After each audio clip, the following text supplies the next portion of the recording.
Hello, everybody on the internet or wherever you are finding this. My name is Miz Diamond Wigfall, and welcome to Yas Talk. It's basically a TED Talk, but we're just going to yassify it and just talk to some queer people that I love so much because if anyone knows anything about me, girl, I can talk. And and we are being produced by Peabody TV. We love them so much, and thank you for giving queer people the opportunities to have like creative outlets. We very much appreciate that. So let's get this thing rolling. My very first guest here at Yas Talk is Bambina, the Don Diva, all the way from Nueva York. How are you doing here? Yes, I'm doing good. I'm doing good. You look beautiful. Thank you. Likewise. Really, cowgirl, you think? Always cowgirl. If for the audience, we are both in cowgirl looks here. Obviously, due to the holiday, Cowboy Carter Day, it's very important for our religion. Praise Beyonce. Praise God, Beyonce.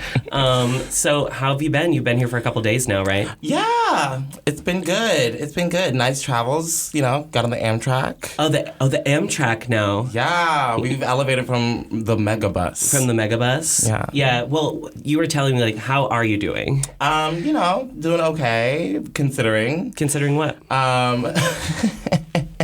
We're apartment hunting because Why? What's going on? My apartment caught on fire. Someone maybe lit a candle, left it burning. What? Allegedly. Wait, allegedly. Is it on the? What did you say? According to the official insurance investigation, there's a candle. So your apartment was lit on fire. Yes. So my room.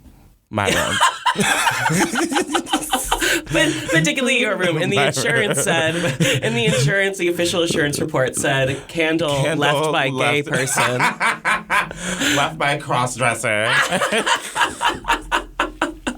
Well, thank you for coming all the way to Salem. Oh, Peabody. We're in Peabody now. But thanks for having me. Of course. Well, I want to thank you for coming all the way to Peabody here to record at Peabody TV. Isn't this a gorgeous space? Thanks for having me. And yes, it is. It is so cute. It's like super official. Oh, I told you that it was going to be official. Oh, yeah, gagged. Well, we have a couple things that I want to talk about on Yas, and because we got to get to like the Yasification of like you and your story, because you are a queer goddess. You truly are. You just like embody so much. Why, thank you. And you inspire me, so I want the listeners to be inspired by you too. So my first question that I'm going to ask you is, when did you start doing drag? College, senior year, junior year. Okay. We went to the Boston Conservatory. No, bleep that out. Oh, we don't. Yeah, no, they're not paying us. They don't exist anymore anyway. Yeah, we went to a school. We went to Berklee School of Music. Please, okay. Where there was an annual drag show. Okay. I believe one of those years you co-directed, and produced it. Maybe two of them. I don't know. Yeah. Period. So that was the introduction. And then we stepped outside of school and went to Machine one day. Oh, rest in peace, Machine nightclub. R.I.P. I know. Moment of silence. Moment long enough. Yeah, it was too long. Yeah. That's great. So you started doing drag. Was it competitions, or what was the first kind of drag experience you had in the real world outside of school? Yeah, it was competitions. I followed in your footsteps, talking about being inspired. Did a pageant by the name of Ultimate Drag Pageant in New York City. Well, that was later. So I started after Boston. You had a head start on me. I guess so, because you were in New York later than me, right? Yeah. You came a little bit after. Yeah. I went back home to D.C. right after college. Okay. So when you started doing drag, did you start at UDP? Like, Ultimate Drag Pageant was a drag pageant in New York City where a bunch of, like, newcomers could kind of start, and you'd have, like, 6 to 8 weeks, like, of stage time. Like, you weren't really paid well, but you or at all really. But you were able to be there and be, competing, and like you got paid if you won. Some of us are winners at this table, and some of us are not. No, actually, we're both winners of Ultimate Drag Pageant. It took me a couple of tries, but give me my flowers. No, you are an all-star. Right, but you got it on the first try. I did get it on the first try. I may or may not have Bianca Del Rio that shit. Okay, so when you started doing Ultimate Drag Pageant, what was kind of like your inspirations for things, or what were you like drawn to doing drag? What was I drawn to doing drag? Yeah, like, because I feel like you have a particular style of drag you do. So I guess I really loved, like, the Baltimore drag, like, that I got to watch, like, growing up, which was, like, all, like, lip-syncy, slow ballads. Yes. Coiffed hair. And then I did not do that because I don't have the money. I don't have the coin. Okay. So we kind of combined the two. We marriaged, lip sync motif with stripper. With stripper. No, I would say that actually like lines up with what I would assume, because you do, when you lip sync, you are so commanding, and you give this like, you have such stage presence, even if it is like something slower or even upbeat. Like, you can really command an audience, and you're sensual too. Like, I feel like it is definitely those two things. So that's cool that you say that, because I totally see that. You see it, right? Oh, I see that. I see that. And like, so drag, and now talk about it. So you won Ultimate Drag Pageant, and what else have you been doing now? Now that you are a grown drag lady. Teenage. She's still young. Sure, America, sure. Bitch, we're literally still competing. You're still competing? I still compete. Really? Yeah. What have you done? Like, tell me about some of the... I still do Drag Wars. Oh, wow. I still do, like, the open sets. You do Shaquita Hall Drag Wars? Yeah. Oh, my God, that shit. I did pieces when I was in New York. You were there. With you. Yeah, I got to be a special guest for Castrata and Kiki Balchain. Shout out to them for Two Stupid Queens. And I was like traumatized. I was like re-traumatized from doing Drag Wars. Drag Wars is this... talk about it. So a weekly competition. Basically, you show up before 8 o'clock. List goes up at 8 o'clock. You have to sign up on the list the day of. And then the show doesn't start till 10 o'clock, which really means 11:30. Yeah. Like, it's like, it doesn't start till 2 a.m. the next morning. Yeah, so you're sitting around waiting for your number to start, or waiting for the show to start, and then you have to wait for your turn in the show. Yep. But you basically compete for the chance to win, what is it, like $100 each week? I don't know. $200? I thought it was $200. I think it's $200. I feel like inflation. Shaquita kind of pays the girls. Shaquita is like a star. Yeah. Everyone follow Shaquita Hall. She's an icon. She's iconic. Yeah, she's amazing, and she literally always looks flawless. She's like talented RuPaul. Oh my God, we need to tag Shaquita in this now. She's like talented RuPaul, and now we're never gonna get on Drag Race. Thank you so much, Bambi the Don Diva. But you're welcome. You get to continue to own yourself. Sure. Wow, you are, and thank you, America. We are never getting on Drag Race. Thank you. I'm so happy that we started this podcast with my lovely sister who burns down apartment buildings and careers.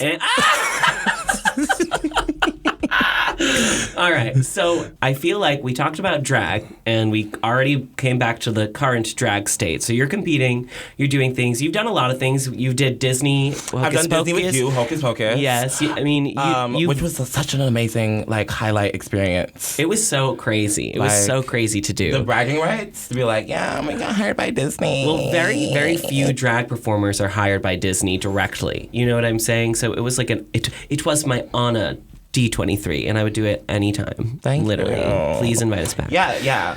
Halloween's coming up in 6 months? 7 months? Yeah. It's close enough. I'm from Salem. It's pretty much once it's over, you're already waiting for the next one to come. I'm waiting for my invite, if they're listening. I'll have. Oh, yeah. Okay. D23 looks right at the camera.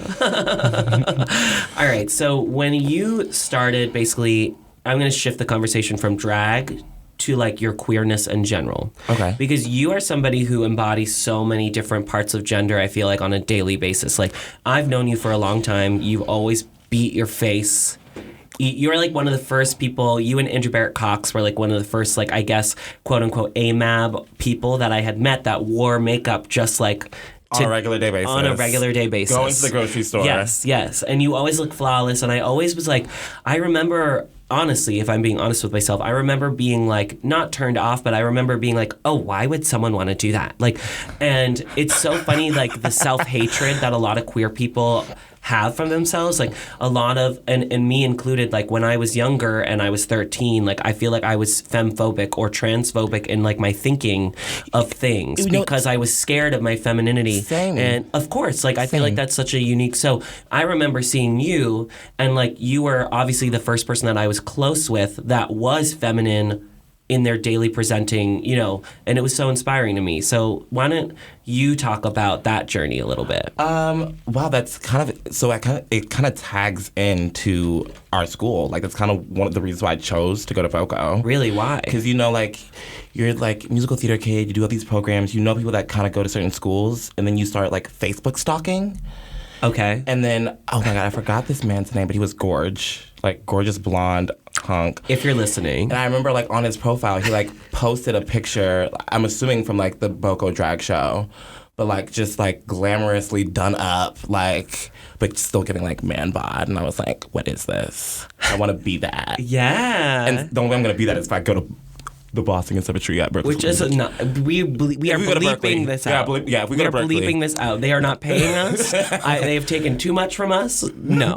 We went to that school. We went to that school. And that's the reason why I went to that school, because some other person, musical theater gay, decided to beat his face for whatever, a drag and posted show. it. And then I became obsessed. I was like, I need to be the black version of that. I fucking love that. I love that, Bambi. Yeah. So when did you start playing with makeup? Because like your base has always been flawless.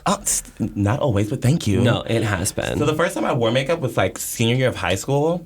And I literally just stole my mom's MAC compact and just... That's what I picture with you. You always have a MAC... on my face. Yeah. No, like, contours, no blood. Like, just a face full of foundation. Yep. Was like, oh my God, my skin looks flawless. Walked into school and everyone's like, why do you have a face full of just foundation? Didn't touch it again until college. But, like, freshman year was really when I started, like, playing with makeup. Yeah. Watching all the, like, YouTube tutorials. Mm-hmm. Any favorite makeup artists sitting that you love? in the mirror and just... You know, he's underrated, but I used to love Wayne Goss. Wayne Goss. I don't remember them. Like old British guy, but oh yes, yeah. Wayne Goss. And then also old good British friend guy. Nia, our good friend Nia. Oh, she is gorgeous. She was super inspiring. We used to do we were in a production of The Wiz together, and we would have sleepovers.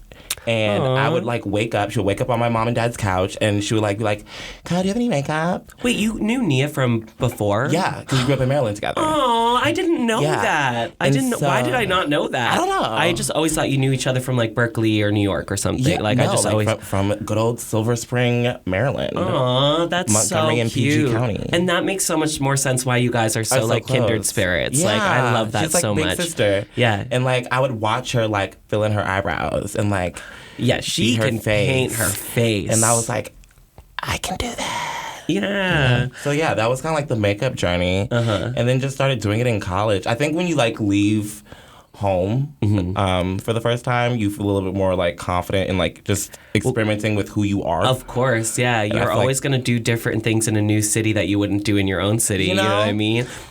You know what I mean, partner? Yeah, bitch.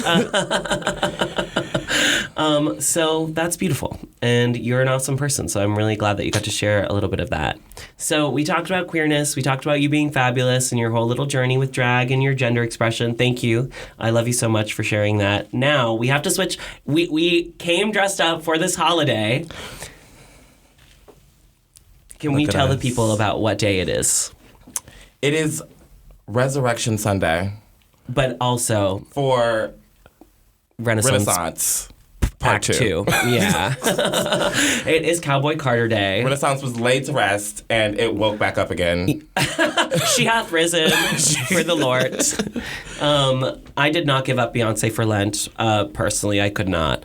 But we are both Beyonce stans. We love Beyonce. Like, that's like one of the first things I remember you and I like really clicking on. Yeah, bonded over B-Day. We would like go through every single song on B-Day and talk about it. I feel like now that we are in Cowboy Carter Act 2, maybe I should ask Act 1. Love, hate, what's your favorite parts about it? I mean, love. Yeah, who didn't love it? Actually, I do know one person who didn't love it. I cuss them out every time we talk about it. But anyway. Yeah, anybody who doesn't love it doesn't have, like you're a hater. taste. Yeah. Yeah.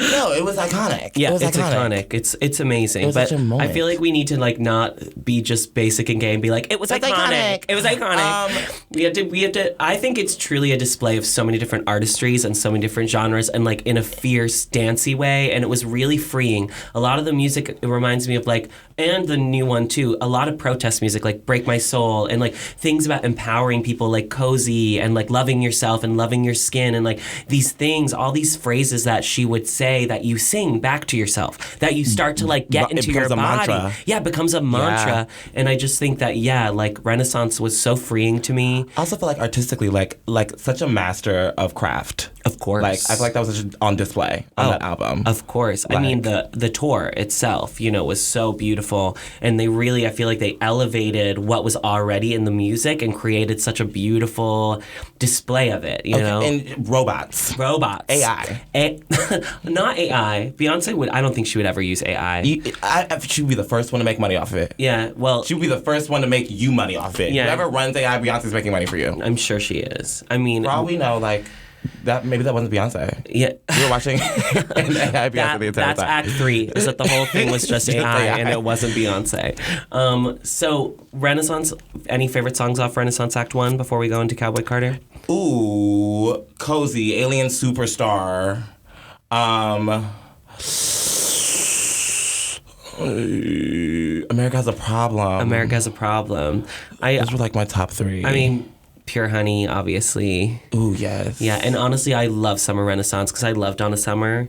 Well, I love Virgo's groove. Duh, I'm a Virgo. So, yeah, of course we love that. I don't even say I'm a Virgo. I just say I'm Beyonce. That's like my sign. Because you are. But yeah. What did you call me last night? White Beyonce. It's my Michelle. No, to the Kelly, to my at Kelly. least. Don't Michelle yourself. Look, I'll Michelle myself. She can sing. She can sing. She can sing. You know, you just don't want to Farrah yourself. Whoa. You want to make it to the airport with your luggage. You just don't want to Farrah yourself. That's a great reference. Cowboy Carter, are you a country fan at all? Kind of. I feel Not really, but you like religious music. You like religious music. I feel like has ties to it. Yes, I feel like some of the music that you sing. Yeah. When you're like, I know Bambi will just like sing. You know what I mean? And you're always used like a hymnal. Yeah. No, you are. You'll like always some gospel song. Kinda. You do though. You do. Do you think that it has ties to that, or like when you're listening to it? So like I feel like my appreciation for country music, even though I don't necessarily like listen to it all the time, is because my parents are Southern. Okay. Like both my parents grew up in Louisiana, used to visit every summer. And so I feel like even the gospel music that I listen to is like irreverent to like the South. Of course. I feel like that's why Color Purple is one of my favorite musicals, like has the same just like real like country bluesy vibes. Yes. And I feel like that blues, R&B, gospel kind of all like has like musical influence in country style music. Yeah, I feel like Cowboy Carter like really, I wouldn't consider it like completely country. I feel like it definitely blends genres. Blues is definitely one of the main blues, old rock and roll. Like it's giving the Beatles. Yeah. It's giving like weird synth guitar and like protest music. It's giving like, it gives me Hair, the musical. Ooh. It gives me Hair. Just because like some of the songs are little cute stories with almost like acoustic. Great comparison. Yeah, no, it's like, I mean, it's so funny because like culture obviously completely always repeats itself. When you look at like the musical Hair and the things that they're saying about like not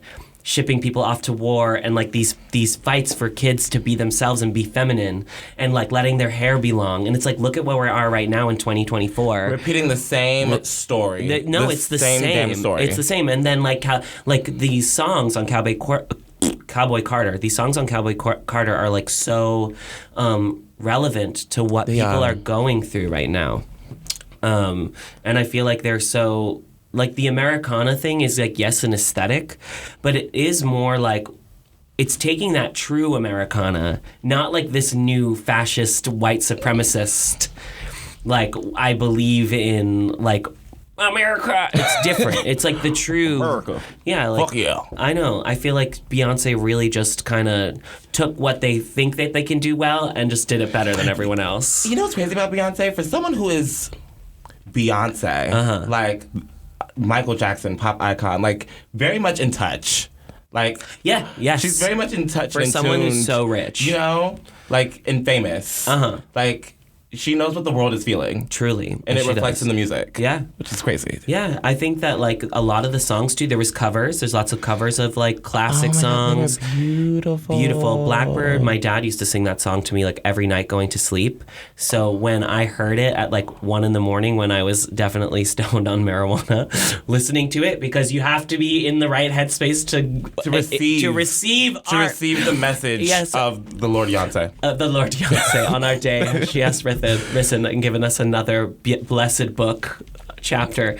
Blackbird was a beautiful cover. All the harmonies that she added to it, the orchestration and like the cut of the song is a little bit different than the original one, and it's really beautiful. And I was like bawling my eyes out. I love how she makes songs her own. Like, yes, even Jolene. Yeah, like, Jolene. She covered Jolene by Dolly Parton. Dolly Parton has a cameo on the album. What did you think of the Jolene cover? I love that she made it like Banshee, Banshee, like country girl. Yep. Like, instead of please don't take my man Jolene, it's girl, you think you can. Yeah. I live for that. I kind of, what I like about it is I feel like, you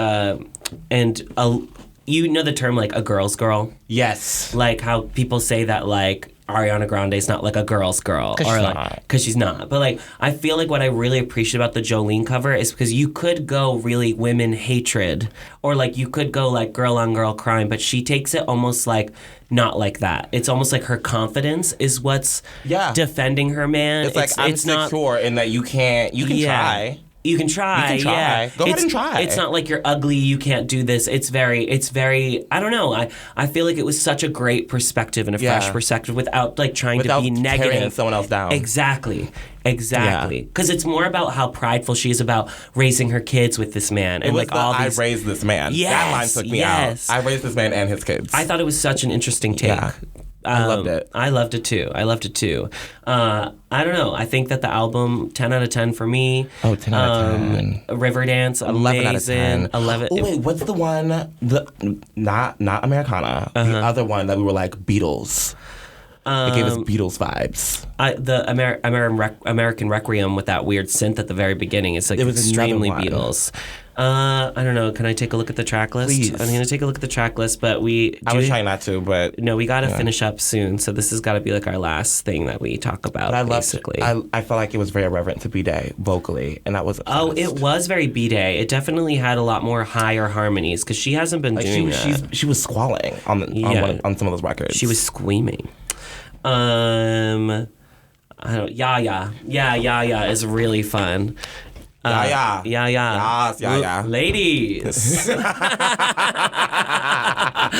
Ladies. It's just more Beyonce references. Anyways, so Cowboy Carter, we love it. Thank you, Beyonce, for blessing us with another act, another chapter to read in our holy trinity. I can't wait for Act 3. Okay, last thing I'll ask about Cowboy Carter. Do you think that we'll ever get visuals, or do you think that she is just waiting to do all 3 albums and then do like a big movie or something? The visuals are AI. They're AI. No, shut up. Stop with your AI. No, but I don't think we're going to get visuals. Not for this album. Not for this one at all? No. Did we get visuals for the last one? But that's crazy. We didn't get visuals for Renaissance, and I'm pissed about it. Same. But it's all recorded. Like, it exists somewhere. Like, they did. Oh, no, they did. They have them. Like, I secretly, I'm pretty sure it's not confirmed, but I'm pretty sure I auditioned for a visual. You did? Yeah, I got reached out on Instagram and was like, a global pop star is looking for ballroom girls to audition for visuals for a new album. And like, she had just dropped, like, Renaissance had been out for the year. It was like... Oh yeah, no, they filmed them really late, a lot of them. Because I know Big Frida filmed, like, for Break My Soul, and like, people have been confirmed that they filmed things. So. It was, and of course I went, though I am not a ballroom girl. I had no business being there. I was going to be like, listen, I don't know much about you, but I don't think that you were... No business being there, but like the writer, the prompt gave, bitch, this is Beyonce, so I'm going to show up. Yeah, of course. You know, and take the opportunities you can, girl. Definitely made a fool of myself in front of those ballroom girls, but they ate. I'm sure they did. All right. I want to thank you for being the first guest on my podcast, Yas Talk. And I feel like we yassified. We just like basically geeked out about Beyonce. We did. It was very fun. It was really fun. And I love you so much. So I want to ask all my guests before they leave, can you tell me one thing that you believe is like one of the gayest or queerest fucking things about yourself? Like what is like when you do it, you're like, I feel like, yeah, and I'm amazing. And like it's like gender affirming. Like what is something that like makes you feel your oats? I'm going to feel my oats? Yeah. Like, makes me feel my oats? Yeah. I still put the t-shirt on my head. Like, you know when you were like 5? Oh, you do? I do. I do. Oh, that's cute. I still put the t-shirt on my head. I whip my hair back and forth. Great. Yeah, still do it. Yeah. Cowboy hat down, cowboy hat down. But for hairography, it's worth it. Yeah? Yeah. Toss the hat. Yeah. Toss that hat, girl. Well, what about you? What about me? Yeah. I don't know. I feel like I love doing my makeup. Like makeup is such an art for me, and like when I'm done with my makeup, I'm like, yeah, you know, like I feel so affirmed. Do you ever struggle to take it off? Struggle to take it off? No, Yeah. I want it off. Like I want it off ASAP personally because I'm sweaty. The saddest usually. part of my day. The saddest, you're like, oh no, Like, I'm not I pretty like anymore. going out of drag and being like, oh now I'm a boy, I'm a widow boy. I'm a hot guy. I'm a hot guy. I do hot shit. Yeah. Yeah. All right. Well, I love you. Love you. Thanks for having me. Thank you I hope so I get much. to come back. Oh yeah, for sure. Hopefully this comes out. I don't know when this will come out, but it will be soon. I want to give it up for Peabody TV and Randall over at Peabody TV for producing this and making this possible. We love you guys, and you've been so supportive of the community. So please check them out. Check out their spaces. Become a member because it is such a great. Tell me, is this space not amazing? Oh no, it's iconic. Yeah, if you were an artist, iconic. you'd be like freaking out over having the opportunity to use some of these things. So Like I'm please do. official now because I've been in this space. Yeehaw. Yeehaw. Thank you for listening to Yas Talk with Miz Diamond Wigfall. Follow me at Instagram at MIZDiamond, like the word diamond. I'm not going to spell it because I can't spell, and then Wigfall. WIGFALL. Yeah, okay, good. All right, have a good one.